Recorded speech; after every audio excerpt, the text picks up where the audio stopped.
Certaines formes dans le cosmos sont si parfaites, si élégantes, qu'elles semblent presque artificielles. Des spirales d'une précision mathématique, tourbillonnant dans le silence de l'espace. Depuis des siècles, nous observons ces cités d'étoiles, admirant leur beauté majestueuse.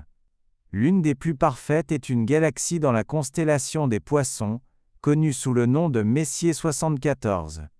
En raison de sa faible luminosité de surface, qui la rend difficile à observer pour les astronomes amateurs, elle a gagné un surnom, la galaxie fantôme. Pendant des années, nous avons regardé ce fantôme et avons vu sa peau lumineuse.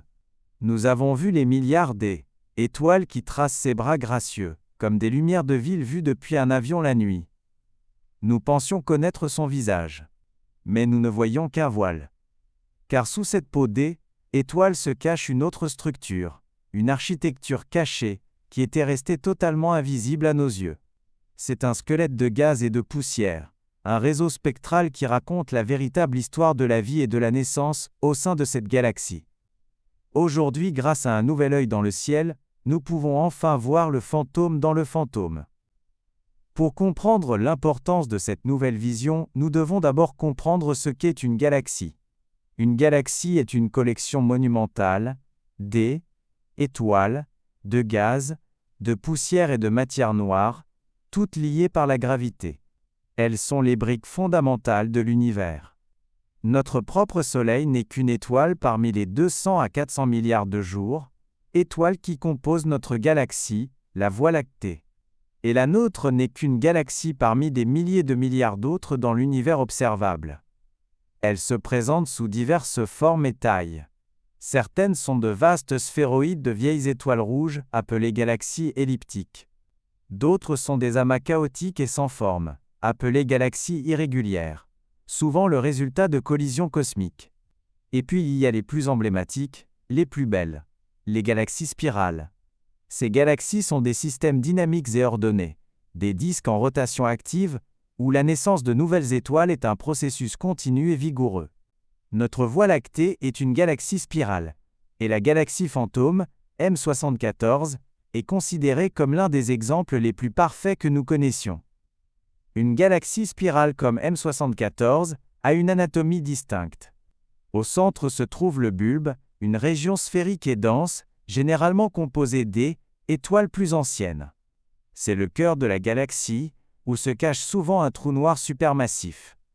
Autour du bulbe S étend le disque, une structure plate et en rotation. C'est là que se trouve la majorité du gaz, de la poussière et des jeunes étoiles de la galaxie. C'est la partie la plus active et la plus visible de la ville galactique. C'est au sein de ce disque que nous trouvons les structures les plus célèbres de la galaxie, les bras spiraux. Ces bras ne sont pas des structures solides.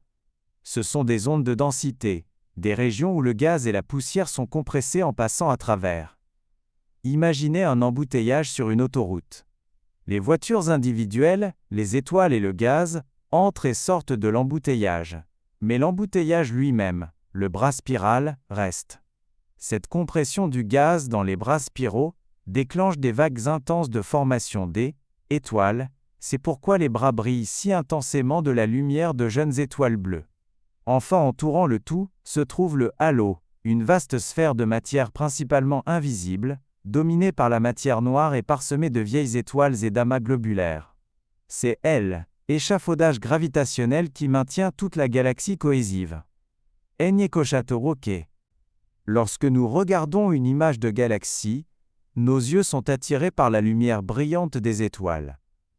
Il est facile de supposer que l'espace entre ces étoiles est un vide parfait, une étendue de néant froid et vide.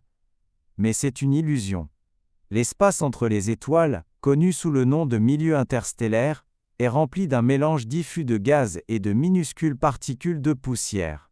Ce milieu est la véritable substance d'une galaxie. Il est le réservoir à partir duquel de nouvelles étoiles sont nées, et le cimetière où les restes d'étoiles mortes sont recyclés. Bien qu'il soit des milliers de milliards de fois moins dense que l'air que nous respirons, sur les vastes échelles d'une galaxie, il représente une quantité stupéfiante de matières premières. Ce gaz est principalement composé d'hydrogène et d'hélium, les éléments les plus légers forgés dans le Big Bang. La poussière, quant à elle, est beaucoup plus complexe. Ce ne sont pas des boules de duvet, mais de minuscules grains de silicate et de composés de carbone, semblables à du sable et de la suie. Ces grains de poussière sont forgés dans les atmosphères froides, des étoiles géantes rouges, et dans les débris explosifs des étoiles en fin de vie. Bien qu'elle ne constitue qu'environ 1% de la masse du milieu interstellaire, cette poussière joue un rôle absolument crucial. Elle est le catalyseur de la création.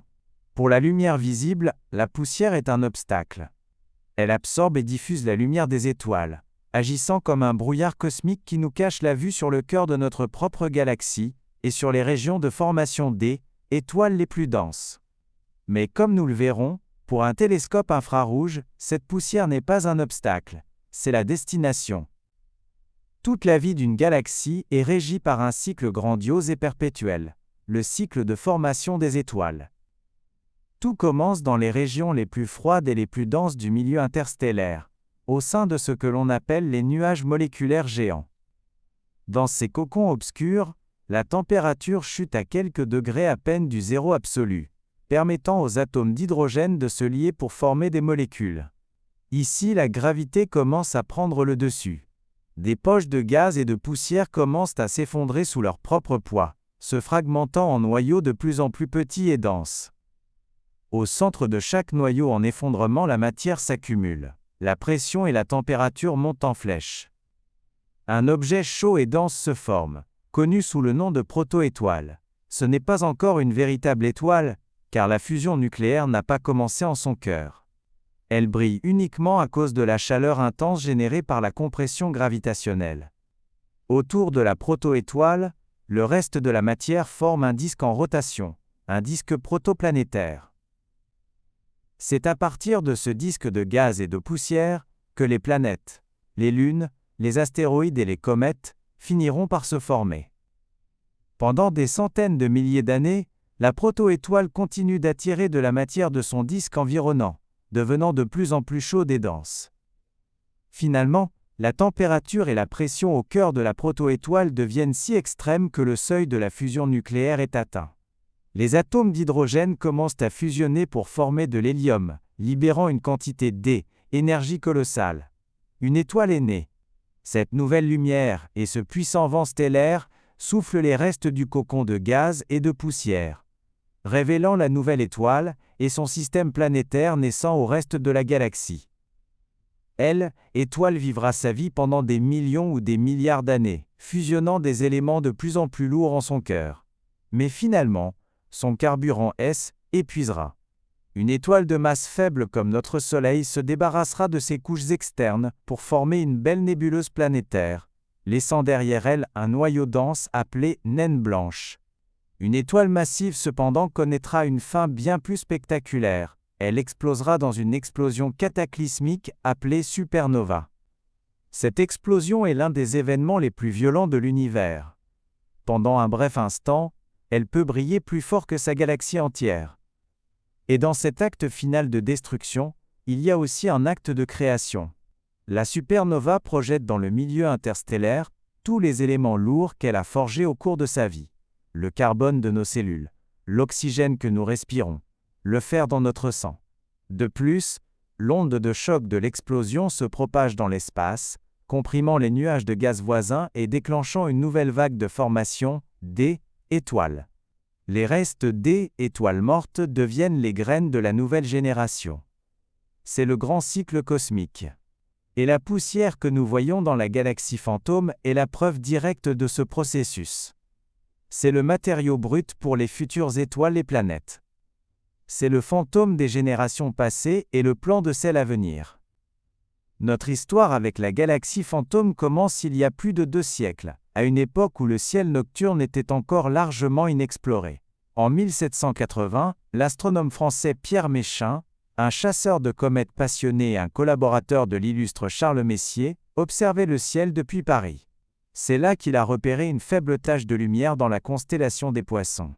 Il l'a notée et a communiqué sa découverte à Messier, qui l'a rapidement ajoutée à son célèbre catalogue d'objets à ne pas confondre avec des comètes.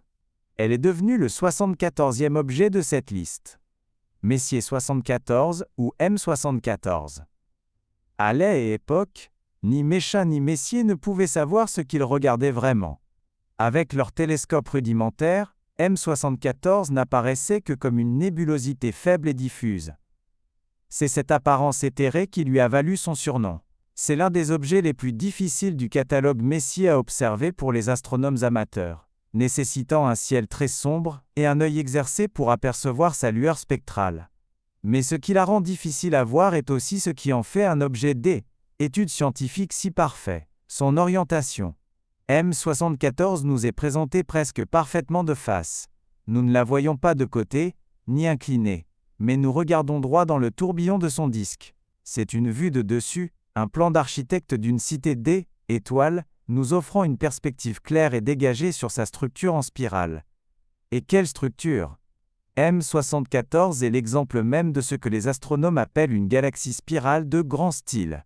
Ce n'est pas un terme subjectif. Il décrit une classe spécifique de galaxies spirales qui présentent des bras spiraux proéminents, bien définis et continus, qui s'enroulent clairement depuis le centre jusqu'aux confins du disque. Elles sont l'incarnation de l'ordre et de la symétrie à échelle galactique. Cela contraste avec l'autre type principal de galaxie spirale, connu sous le nom de spirale floconneuse. Les galaxies floconneuses ont également des bras spiraux, mais ils sont fragmentés, discontinus et moins organisés, leur donnant une apparence duveteuse et inégale. Alors que la beauté d'une spirale floconneuse est subtile et chaotique, la beauté d'une spirale de grand style comme M74 est audacieuse, élégante et saisissante. La question de savoir pourquoi certaines galaxies forment une structure de grand style aussi parfaite a longtemps intrigué les astronomes. La théorie principale est celle des ondes de densité. Selon cette idée, les bras spiraux ne sont pas des structures matérielles fixes, mais des ondes qui se propagent à travers le disque de la galaxie. Ces ondes sont des ondes de plus haute densité, un peu comme un embouteillage cosmique. Le gaz et les étoiles entrent dans l'onde, ralentissent et sont comprimés, puis en sortent de l'autre côté.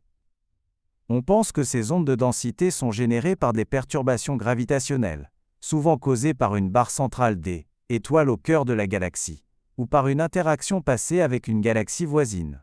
Chez M74, la structure presque parfaite de ses bras suggère qu'une onde de densité puissante et stable a organisé son disque avec une efficacité remarquable. En étudiant les détails de ces bras, les astronomes peuvent en apprendre davantage sur les forces invisibles qui façonnent l'évolution d'une galaxie, de la distribution de la matière noire à l'histoire de ses interactions cosmiques. M74 n'est pas seulement belle, c'est un laboratoire parfait pour comprendre la physique de la formation des galaxies. Pendant des années, notre vision la plus claire de la galaxie fantôme nous est parvenue du plus grand observatoire de sa génération, le télescope spatial Hubble. Œil de Hubble dans l'espace, au-dessus de l'atmosphère floue de la Terre, a transformé M74, passant d'une tache fantomatique à une métropole cosmique vibrante et détaillée. Les images de Hubble sont un portrait peint avec la lumière des étoiles. Dans ces images, nous pouvons voir les populations stellaires distinctes qui composent la galaxie. Le bulbe central brille d'une lueur jaune-blanche, la lumière combinée de milliards d'étoiles plus anciennes et plus froides. Mais ce sont les bras spiraux qui captent vraiment l'attention. Ils sont parsemés de brillants nœuds bleu-blanc. Ce sont des associations de jeunes étoiles massives, fraîchement nées des nuages de gaz de la galaxie. Ces étoiles sont des géantes, des dizaines de fois plus massives que notre Soleil, et elles brûlent leur carburant à un rythme furieux, brillant d'une lumière bleue intense et à haute énergie. Entremêlées à ces amas bleus, se trouvent des poches rougeoyantes de gaz rose. Ce sont des régions de formation d'étoiles, des nébuleuses en émission. Le rayonnement ultraviolet intense des jeunes étoiles bleues excite le gaz hydrogène environnant, le faisant briller de cette teinte rougeâtre caractéristique, un peu comme le gaz dans un néon. L'image de Hubble nous montre exactement où se déroule l'action. Elle met en évidence les points chauds de la naissance stellaire, nous montrant les résultats finaux du cycle de formation des étoiles. C'est une image de la vie, de l'énergie et de la beauté, mais c'est une image incomplète. Regardez attentivement les bras spiraux. Vous remarquerez de fines et sombres vrilles qui les traversent. Ce sont des bandes de poussière cosmique. Dans la vision de Hubble, qui fonctionne principalement en lumière visible, Cette poussière est un obstacle. Elle est opaque. Comme de la fumée, elle bloque la lumière des étoiles qui se trouvent derrière elle. Ces bandes de poussière nous montrent où se trouve une partie de la matière première de la galaxie, mais elles nous cachent ce qui se passe à l'intérieur et derrière elle. Hubble nous montre les lumières de la ville, mais la fumée nous empêche de voir les routes, les usines, les fondations sur lesquelles la ville est construite. Le cœur même du cycle de formation des étoiles, l'effondrement initial des nuages de gaz froid et dense, se produit à l'intérieur de ces cocons de poussière. Les proto-étoiles, les étoiles bébés encore en train de se former, sont complètement enveloppées de cette poussière, rendant leur lumière visible totalement indétectable.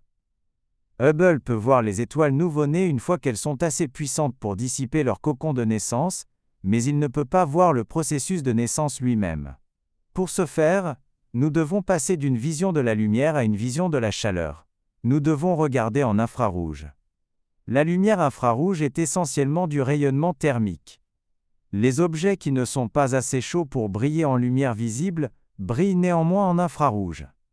Et, ce qui est crucial, la lumière infrarouge a une plus grande longueur d'onde que la lumière visible.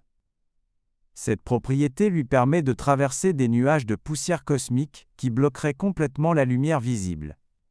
C'est le même principe qui permet aux pompiers d'utiliser des caméras infrarouges pour voir à travers la fumée. C'est là que le télescope spatial James Webb entre en jeu. Webb a été conçu dès le départ pour être un observatoire infrarouge. Son grand miroir doré est spécifiquement optimisé pour réfléchir la lumière infrarouge, et ses instruments sont refroidis à des températures cryogéniques pour être incroyablement sensibles à la moindre trace de chaleur cosmique. Pour percer le voile de poussière de la galaxie fantôme, les astronomes se sont tournés vers l'un des instruments les plus puissants de Webb, MIRI, l'instrument infrarouge moyen. MIRI est sensible aux longueurs d'onde les plus longues de l'infrarouge, ce qui le rend exceptionnellement doué pour détecter la lueur chaude de la poussière cosmique elle-même. Avec Hubble, la poussière était un obstacle qui bloquait la lumière. Avec MIRI, la poussière devient la source de lumière. C'est elle, Tool, événement principal. Pendant des années, ceci fut notre meilleure vue de la galaxie fantôme, un portrait de lumière stellaire, magnifique mais incomplet. Un visage dont nous ne pouvions pas voir les os. Et puis, le télescope spatial James Webb a tourné son œil doré vers ce même coin du ciel, et il nous a montré ceci. À court. La différence est profonde. Ce n'est pas simplement une image plus nette. C'est une image entièrement différente, révélant une couche de réalité qui était auparavant complètement cachée. Là où Hubble voyait des amas d'étoiles bleues et des nuages de gaz rose, Webb voit une toile complexe et incandescente de structures brun-rougeâtres qui tracent les bras spiraux avec une clarté exquise. Les lumières de la ville ont été estompées, et pour la première fois nous voyons les routes, les infrastructures, le squelette même de la galaxie. C'est comme passer d'une photographie standard à une image radiographique. Nous voyons maintenant le fantôme dans la machine. Ces filaments brillants sont le réseau de gaz et de poussière de la galaxie. Alors qu'ils apparaissent comme des bandes sombres et obscures pour Hubble, ils brillent de leur propre chaleur dans la vision infrarouge de Webb. Nous pouvons maintenant suivre ces autoroutes cosmiques de matière première sur des milliers d'années-lumière. Nous pouvons voir comment elles se ramifient, s'entrelacent, et finalement, comment elles convergent vers des régions plus denses où la formation de nouvelles étoiles est sur le point de commencer, ou est déjà en cours. Regardez attentivement. La structure n'est pas lisse. Elle est grumeleuse, filandreuse, et remplie de bulles et de cavités. Ces bulles sont creusées par les vents puissants, et le rayonnement intense des jeunes étoiles qui se sont formées à l'intérieur de ces nuages. C'est une image dynamique. Nous ne regardons pas une structure statique, mais un écosystème cosmique, où les étoiles nouvellement nées remodèlent et sculptent activement le berceau même qui leur a donné naissance. Cette image révèle le cycle de la matière dans une galaxie avec une clarté sans précédent. C'est la colonne vertébrale de la galaxie, la structure fondamentale qui dicte son évolution passée, présente et future. Voir cette structure, ce n'est pas seulement admirer une nouvelle image, c'est acquérir une nouvelle compréhension fondamentale de la manière dont les galaxies vivent, respirent et créent. Alors qu'est-ce que nous regardons exactement? Quelle est cette substance qui brille si intensément dans l'infrarouge? Cette poussière cosmique n'a que peu de rapport avec la poussière que l'on trouve dans nos maisons. C'est un mélange complexe de minuscules grains solides. Une grande partie est composée de silicates, les mêmes minéraux qui constituent les roches sur Terre, et de carbone sous forme de graphite ou de suie. Mais une composante cruciale, particulièrement visible pour l'instrument MIRI de Webb, est une classe de molécules organiques appelées hydrocarbures aromatiques polycycliques, ou HAP. Ces molécules à base de carbone sont parmi les plus courantes dans l'univers. Sur Terre, on les trouve dans le pétrole brut, le charbon et même dans les aliments grillés. Dans l'espace, elles sont omniprésentes dans le milieu interstellaire. Les HAP ont une propriété remarquable. Lorsqu'elles sont frappées par la lumière ultraviolette d'une étoile proche, elles absorbent cette énergie et la réémettent sous forme de lueur infrarouge à des longueurs d'onde très spécifiques. Elles vibrent, essentiellement, et cette vibration produit de la chaleur que Webb peut voir.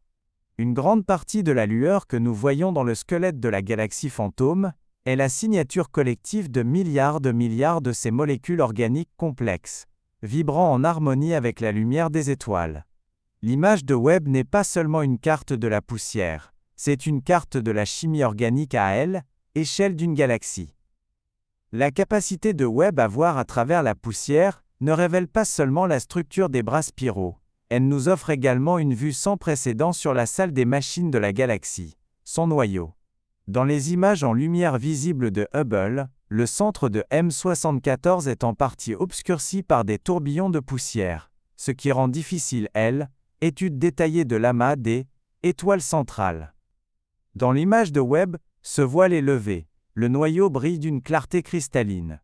Nous pouvons voir la structure de l'amas des étoiles nucléaires, un rassemblement incroyablement dense des étoiles au cœur même de la galaxie, avec une précision stupéfiante. En étudiant la lumière de ces étoiles centrales, les astronomes peuvent mieux comprendre l'environnement qui entoure le trou noir supermassif, qui se cache probablement en son centre. Ils peuvent étudier comment ce moteur central influence la galaxie qui l'entoure, en observant les flux de matière et d'énergie avec une clarté nouvelle. La vision infrarouge de Webb nous donne un accès direct aux régions les plus extrêmes et les plus importantes de la galaxie, des zones qui étaient auparavant enveloppées de mystère. Prises séparément, les images de Hubble et de Webb sont magnifiques et révélatrices. Mais lorsqu'on les combine, on obtient quelque chose de bien plus grand. On obtient une image complète. En superposant la vision de Hubble des étoiles déjà formées à la vision de Webb du gaz et de la poussière brute, les astronomes peuvent voir l'ensemble du cycle de formation des étoiles en un seul coup d'œil. Ils peuvent voir où se trouvent les vastes réservoirs de carburant, Webb, et où ce carburant a déjà été converti avec succès en une nouvelle génération d'étoiles, Hubble. Ils peuvent étudier l'efficacité du processus de formation des étoiles dans différentes parties de la galaxie.